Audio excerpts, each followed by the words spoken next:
Bismillahirrahmanirrahim. Assalamualaikum warahmatullahi wabarakatuh. Halo, apa kabar teman-teman semuanya? Jumpa lagi dengan saya Dewi Indrianti Badriah. Teman-teman, kali ini saya mau berbagi cerita tentang bagaimana sih mendapatkan uang dari Allah sesuai dengan kebutuhan kita gitu. Gini ya teman-teman, menurut pengalaman saya yang sudah saya alami dan saya pernah mendapatkan beberapa keajaiban dari Allah.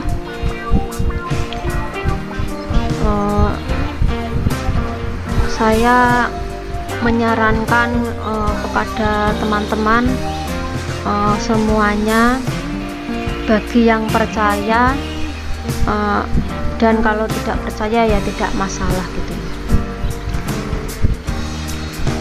Begini caranya, begini teman-teman, kita pertama harus bertobat dulu. Seandainya gini ya teman-teman, mungkin saat ini masalahnya nggak kerja atau di PHK dari pekerjaan, nggak punya uang, banyak hutang, atau mungkin anak nakal, atau dikejar-kejar debt collector, atau masalah apa aja lah. Mungkin lagi berobat di rumah sakit nggak punya uang, atau Anda sakit-sakitan gitu, itu harus bertobat dulu teman-teman. Menurut pengalaman saya yang saya sudah alami, saya itu dulu banyak dosa gitu, dan dosa saya ya nggak usah saya ceritakan, pokoknya saya tuh banyak dosa. Jadi selama 18 tahun gitu, saya tuh merasa dosa saya tuh banyak banget, dan alhamdulillahnya saya mendapat hidayah dari Allah, sehingga saya merasa dilahirkan kembali gitu. Saya terus terang ingin memperbaiki hidup saya gitu, yang karena saya banyak dosa, saya mengakibatkan hidup saya itu sangat sulit mendapatkan rezeki dari Allah. Saya tuh mikirnya tuh dunia terus gitu loh. Biasanya ya sholat, sengkolat, jonggolat, jenglucat, itu nggak tahu artinya gitu. Istilahnya saya tuh mengutamakan dunia saya, kerjaan saya gitu. Saya sempat berumah tangga,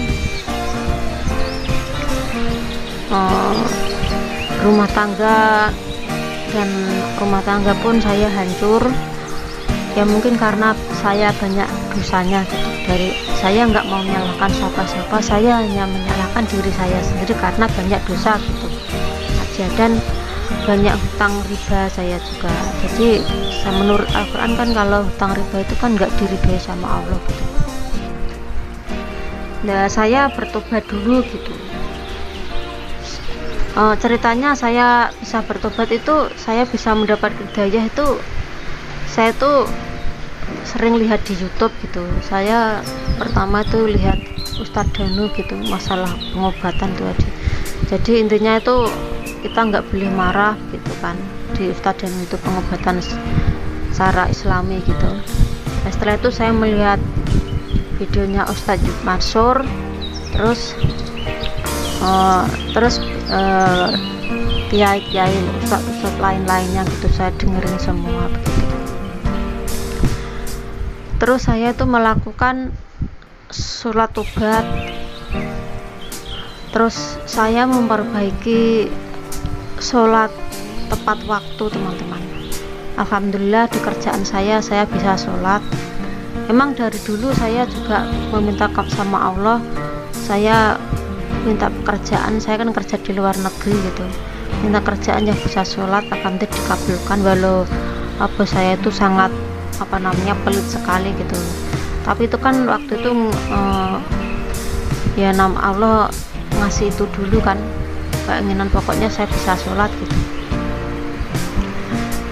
Terus saya memperbaiki sholat saya di awal waktu. Saya tuh Allah tuh saya selalu ajak bicara gitu, ya Allah saya ampuni semua dosa-dosa saya gitu. Terus saya kan penasaran ya, itu di Ustadz Yusuf Mansur itu kan menceritakan tentang sedekah gitu,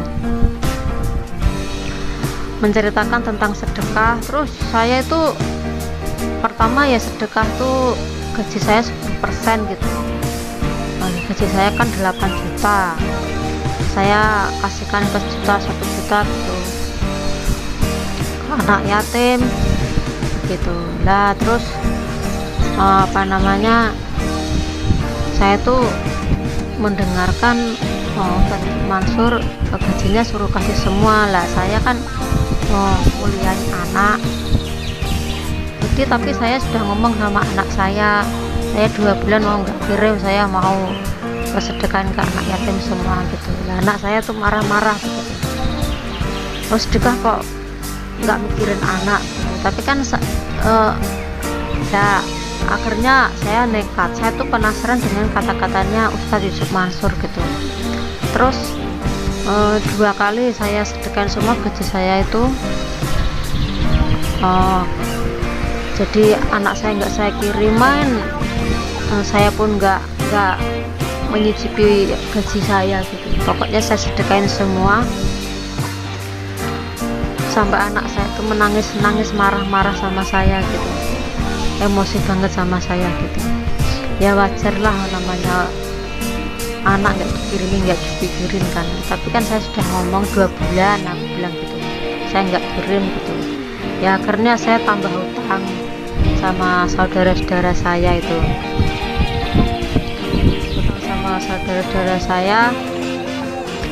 jadi utang saya malah nambah. Tadinya saya tuh masih punya utang banyak kan, masih utang banyak, dikejar debt collector sana sini, anak kuliah, terusan majikan itu sangat pelit banget. Saya tuh sampai nggak bisa jajan tuh rupiah pun saya nggak bisa gitu.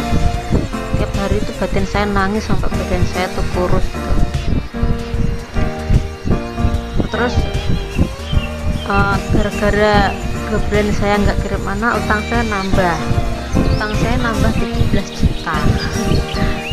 Jadi saya mendengar terus, nggak putus asa. Saya kan mendengarkan Kiai Yusuf Mansur, kalau kamu nambah utang berarti doamu akan terkabul. Terus saya semangat terus gitu. Tapi saya udah nggak sedekah lagi, semua gaji saya enggak, saya terusan sedekah, tapi cuma 1 juta lagi gitu. Tapi saya istiqomah, nggak putus asa gitu. Terus saya sholat malam itu, sholat tahajud 12 rakaat, terus sholat hajat 2 rakaat, sholat tasbih, terus sholat sholat istiqaroh, sholat witir 3 kali, terus sholat duha itu kadang ya 12 kali, kadang 4 kali, kadang 8 kali, nggak tentu. Tapi kan istiqomah pasti setiap hari saya melakukan sholat gitu. Tapi kadang rakaatnya itu nggak bisa sama gitu, soalnya kadang itu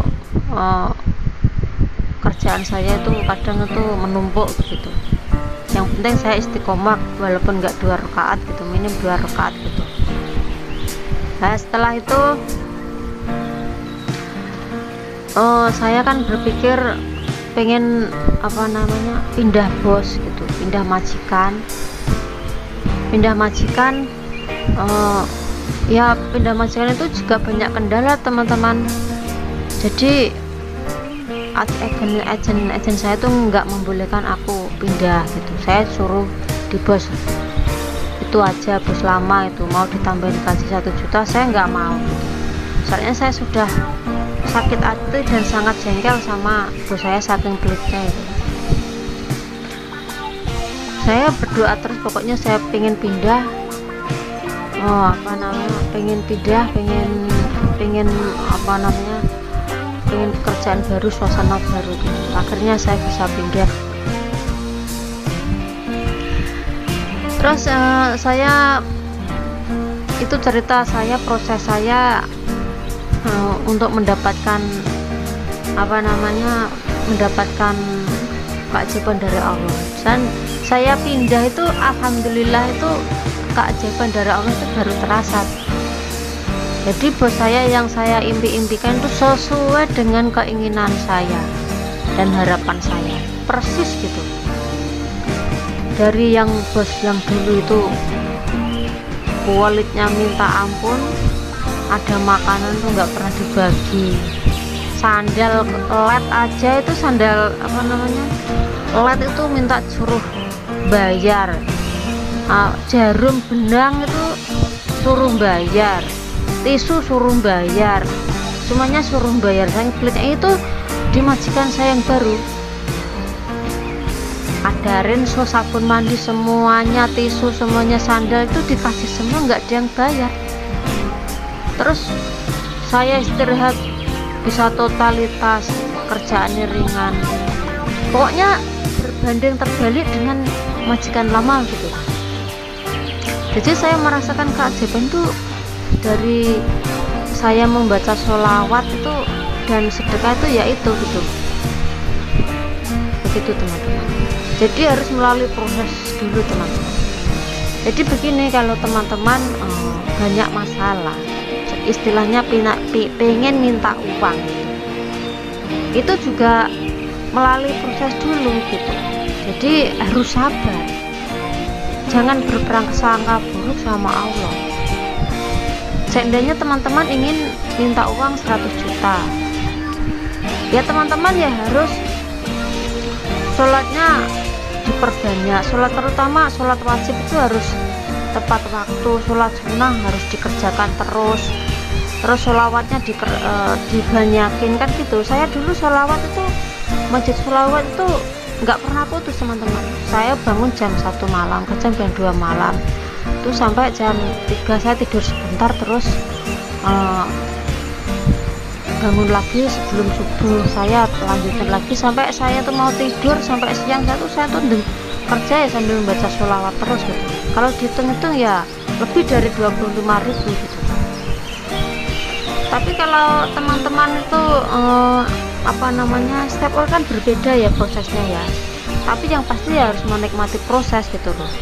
Kalau saya kan prosesnya karena kontrak gitu, menunggu kontrak saya baru mendapat keajaiban gitu. Kalau teman-teman maksudnya nggak kerja di luar negeri, tentunya ya berbeda dengan saya gitu, mungkin lebih cepat juga bisa gitu. Jadi pokoknya teman-teman pengen maksudnya dalam jangka 1 minggu saya harus punya uang ini untuk bayar apa gitu, butuh uang gitu ya teman-teman. Ya udah laksanain aja dari mulai sekarang, terus minta sama Allah sesuai keinginan teman-teman gitu, dan sesuai kebutuhan teman-teman. Dan Allah itu tahu ya, Allah itu tahu teman-teman saat ini lagi nggak punya uang, terus punya uang kurangnya berapa, itu tahu teman-teman gitu. Saya dulu pernah, saya tuh anak saya tuh mau masuk kuliah kan, saya tuh punya tabungan kalau nggak salah tuh 8 juta kurang lebih lah, kurangnya pokoknya intinya kurang 15 juta gitu. Terus saya tuh ngomong sama Allah, ya Allah, saya tuh hari ini 2 hari lagi saya tuh mau bayar uang masuk anak kuliahku, tolong kasih uang ya Allah, tolong lah. Yang pikiran saya yang saya tuju itu di bos saya, tapi yang bos masih lama dulu gitu loh, masih di tempat yang lama gitu. Saya bilang sama ke bos nggak dikasih pinjaman, terus saya tuh terus ditelepon teman gitu, terus saya tuh nggak pernah membayangkan kalau teman saya itu mau menjamin saya gitu loh, nggak pikiran sama sekali di pikiran saya gitu. Itu Allah memberi kejutan sama saya dengan pinjaman dari teman saya gitu. Kenapa Allah kok hanya memberi pinjaman uang kepada teman saya? Karena saya masih punya gaji gitu, gaji bulanan saya gitu. Terus kan gaji saya 8 juta gitu. Tapi kalau teman-teman nggak punya uang sama sekali, dalam keadaan kepepet, tanpa ada uang, nggak ada yang dijual gitu kan, pasti Allah ngasih gitu. Jadi Allah itu ngasih kita itu sesuai dengan kondisi kita, keadaan kita punya uang atau enggak, ada jual yang di barang atau enggak gitu loh. Kalau kita berselawat semakin banyak, terusan bersedekah makin banyak, ya kita mendapatkan pertolongan Allah itu banyak juga gitu. Kalau kita males-malesan baca sholawat cuma sedikit-sedikit gitu, yaitu ya kita ya dapat pertolongan tapi ya cuma sedikit gitu. Jadi dipantes-pantesin aja gitu teman-teman, menurut pengalaman saya gitu. Jadi begini, intinya tuh begini, kita mendapat uang, ingin uang dari 100.000 sampai 1 juta, sampai 2 juta, 3 juta, sampai 100 juta, sampai 1 miliar pun sekalian bisa. Tapi tirakat kita harus semakin kencang. Jadi kalau sedekah subuh itu wajib ya teman-teman. Sedekah subuh itu paling enggak minim 5.000 lah, kita bagi-bagi ke anak-anak yatim atau fakir miskin gitu. Kalau kita nggak punya uang sama sekali, ya kita genjot itunya sholawatnya gitu loh. Terus kalau nggak sholawat ya baca Al-Quran 10 juz. Kalau kita 10 juz itu udah semalaman teman-teman, dari jam 00 malam sampai jam pagi subuh itu. Kita jangan tidur kalau subuh itu, selesai sholat subuh itu jangan tidur teman-teman, soalnya di saat itu tuh ada malaikat pembagi rezeki, dimana yang malaikat satu itu mendoakan agar kita mendapat ganti atau keberkahan atau rezeki dari Allah yang bersedekah. Kalau yang pelit, yang enggak didoakan, didoakan malaikat bangkrut gitu loh. Jadi kalau kita jangan tidur, jadi nanti keajaiban akan terjadi teman-teman, secara istiqomah terus. Gini ya, kalau kita nggak punya uang sama sekali, kalau kita sedekah subuh itu kita akan makan 3 kali. Itu yang 1 kalinya itu kita buat sedekah, kita kumpulin, umpamanya sekali makan kan 5.000 ya, 5.000 kalau di desa itu udah banyak gitu. Kalau di kota itu ya mungkin 20.000 ya, itu kita sisihin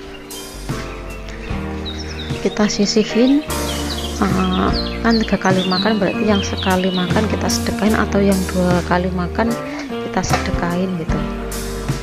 Terus kita makan sehari sekali saja atau 2 kali saja gitu. Terus kita kumpulin tiap hari, dikumpulin, nanti hari Jumat kita bagikan ke ke fakir miskin atau anak yatim. Itu bisa berupa uang dan bisa berupa makanan, kita belikan di warung atau masak sendiri juga bisa berupa makanan, kita bungkus-bungkus bagikan sama anak yatim dan fakir miskin begitu. Jadi itu untuk mempercepat doa kita agar terkabul teman-teman. Itu caranya kalau kita nggak punya uang sama sekali gitu loh. Dan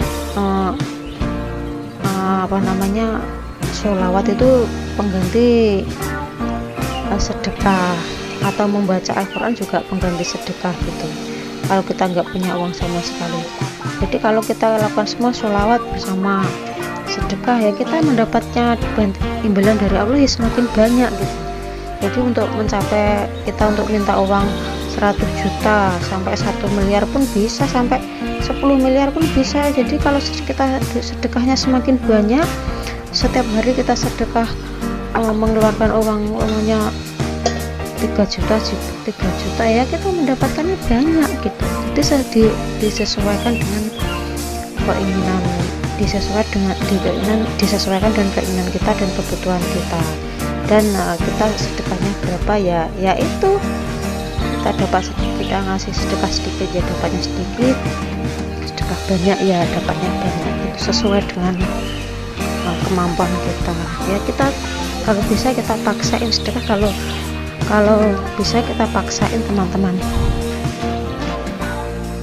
Kenapa harus dipaksain? Ya untuk mendapatkan hidup lebih baik lagi, karena kita setiap hari itu tuh banyak dosa yang mengakibatkan kita itu banyak cobaan itu ya